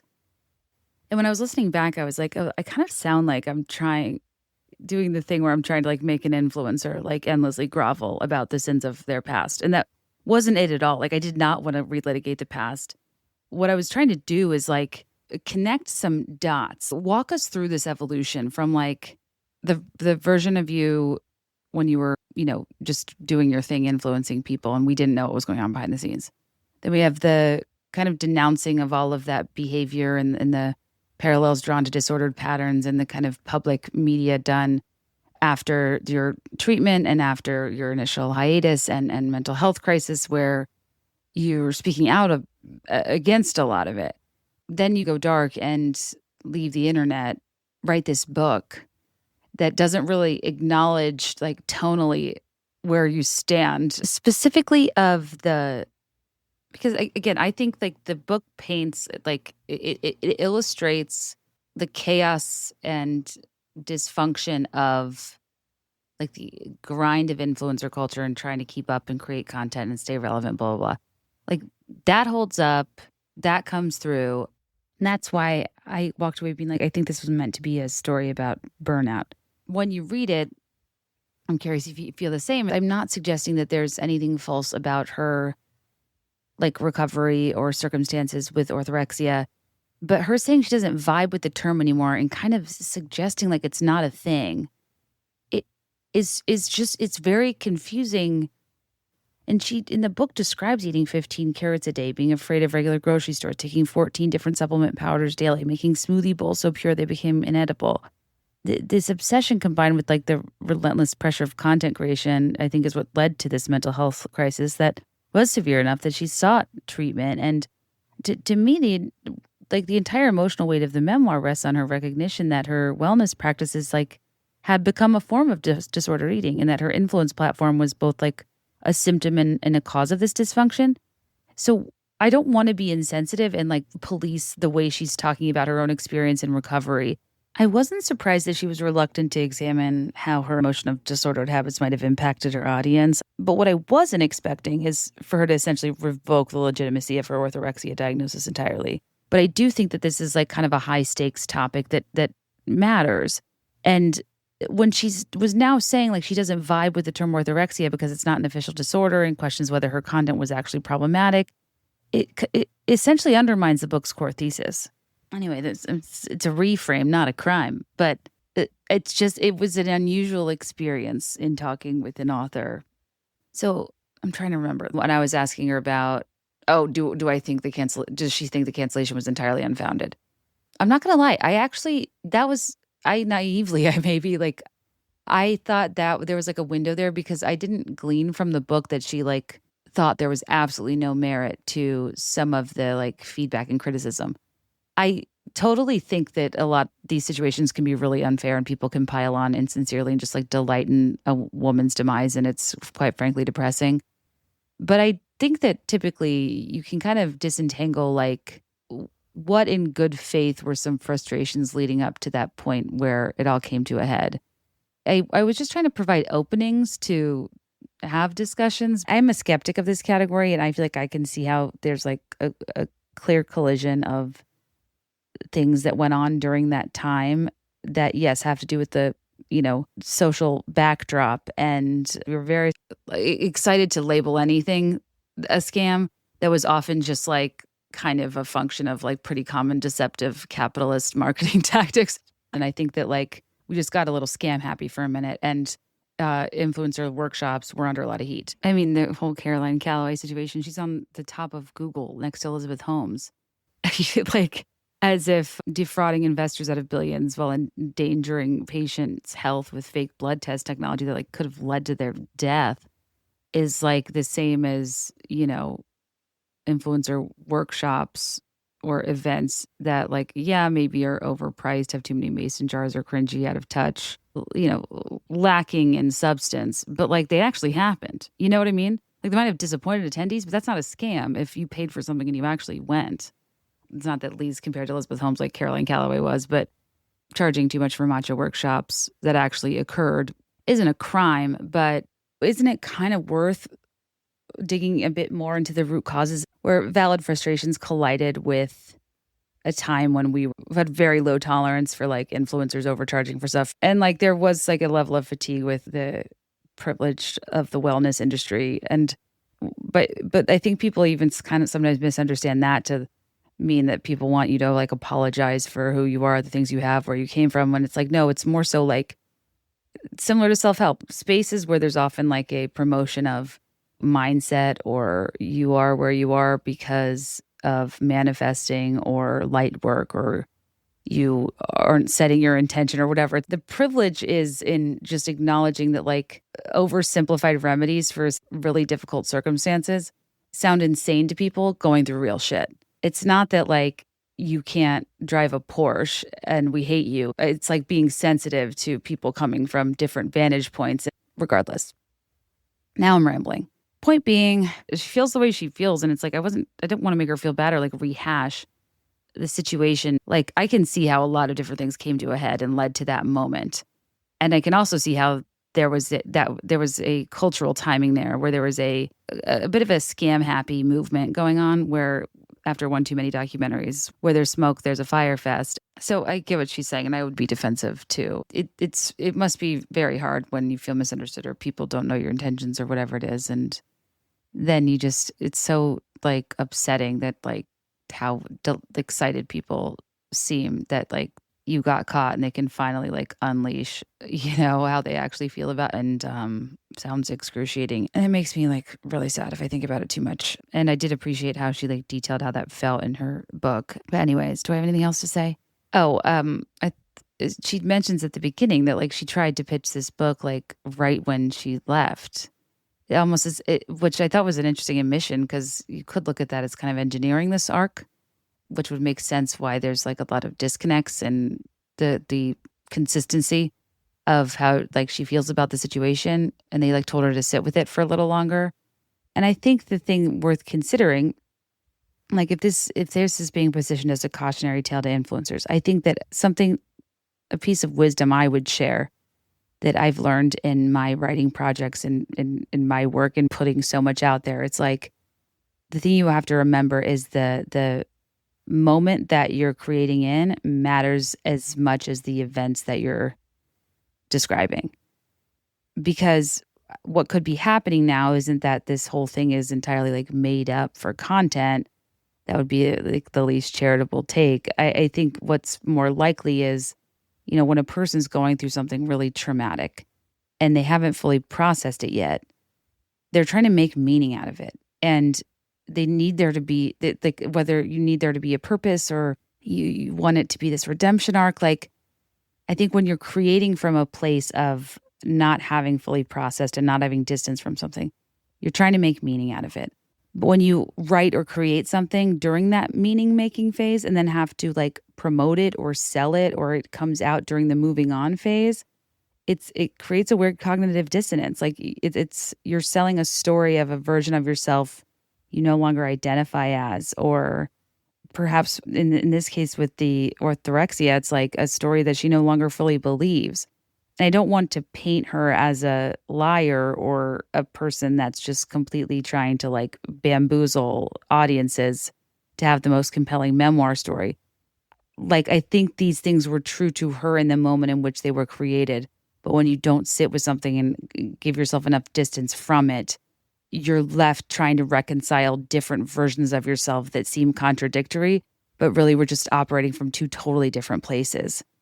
And I float this theory as not a person trying to be overly critical of this book, but as a writer myself who's watched myself do this. And if you read my book, One in a Millennial, this is actually a core theme of what I'm talking about in the last chapter, Light at the End of the Trundle, because it's this whole book about examining how we're always a product of our time, right? And it really is true how the way you perceive your own experiences changes as you mature and get more information. And it ended up being interesting to me that I was writing this book about how I was a product of my time, not realizing that the way I was writing about that was a product of the time I was in. I had to do it in a really, not only a condensed time period, but like the most volatile time period I've ever been in as a woman, writing it in between like pregnancy loss and egg retrievals. Roe v. Wade was overturned, a very distressing political climate for women's rights and challenging pregnancy. And while I was writing it, it all of a sudden became very apparent to me like what a through line men were in this story about girlhood. And whether it was my pursuit of things involving male validation or the misogynistic media, the biblical patriarchy, what I call the love, marriage, baby carriage pipeline, where your whole life you're kind of spoken to like the culmination of your existence is who you become to somebody else as a wife and mother. And I started writing about these things almost as like a way to like reclaim a sense of power. And if I were to define value and meaning in these memories, I wanted them to center on what I took away from these experiences and not what they took from me. And in this book, kind of taking back my power and writing it during a time when there was such a harsh reminder of who was still in power. It just, I don't know, it was a perfect storm of like being in a really foggy headspace, feeling really emotionally charged, trying to like neutrally write this reflective, clear piece. I'll forever lament just the timing of not being able to write that book that I cared about so much, that I'm so proud of, but I just wish that I had the privilege of clarity and headspace, because it's weird for the one time that you get to write about your whole life to be the one time in your life where you feel like you never have ever felt before in your life. I think that I had enough distance from most of the stuff in that book to like feel fairly certain about how I wanted to talk about it.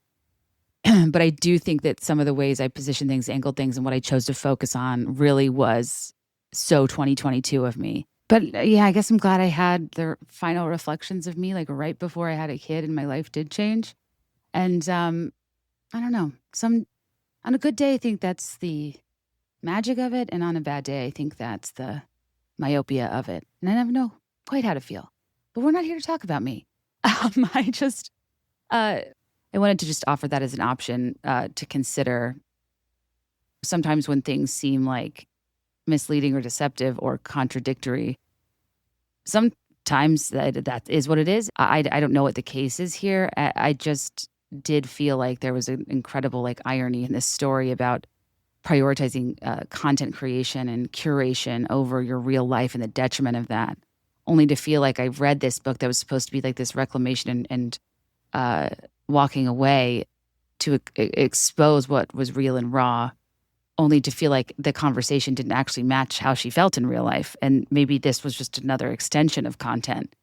And most charitably, I relate to how you feel differently about a story depending on the vantage point you're writing from. Or it could have just been like an editorial thing about what's juicier. It's like maybe to, the vibe I got from this conversation. It's not that deep. But everything's that deep if you want it to be. And to me, it always is. And we're 2 hours deep into this and I need to stop talking. But I think that when she said that she tried to shop it immediately and that she was told to wait, it told me that this was not necessarily like ever supposed to be about the wisdom, but about the chaos of the story. And that it was like marketed as wisdom that wasn't quite there, leaving me feeling confused. And then when she doubled back on like so much of what I thought the whole point was supposed to be, I was like, what the fuck? But then having, say it with me, distance, a few days after doing this interview, I'm like, I think I understand what this was, what was going on. Maybe, I don't know. This is why it's not always good to be on your own, kid. Maybe you guys will be like, what the fuck are you talking about? Maybe you'll love it. Maybe you'll hate it. I don't know.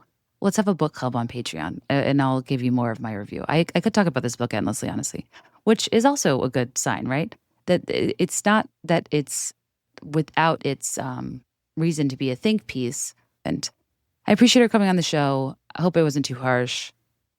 Sorry for the armchair analysis. Been spending a lot of time trying to figure out how to feel about Kendra, who's in love with her psychiatrist. And I don't know, you guys.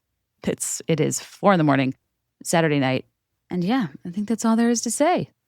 Other than, just a friendly reminder that here at the Be There in 5 podcast, we do support Fluoride. All right. You can find me at patreon.com/BeThereIn5 for bonus episodes. If you want a palate cleanser, me and Kelly just giggle for 40 minutes last week while I was at my parents' house for my son's birthday. We talked about the Backstreet Boys concert. We laugh at punny business names. It's a good time all around. And then, let's maybe continue this discussion there later this week. And other than that, support our sponsors. Rate and review 5 stars if you feel like it. That'd be cool. It really makes a difference. Share it with a friend. Tag me on Instagram at Kate Kennedy. And I just can't thank you enough for the privilege of your time, especially when I'm trying to figure out something out loud that I don't have time to edit back more succinctly because I did this interview on Thursday. But I hope you have a wonderful week. I'll see you next week. And as always, let me know your thoughts and I'll let you know mine. I'll be there in 5, I swear.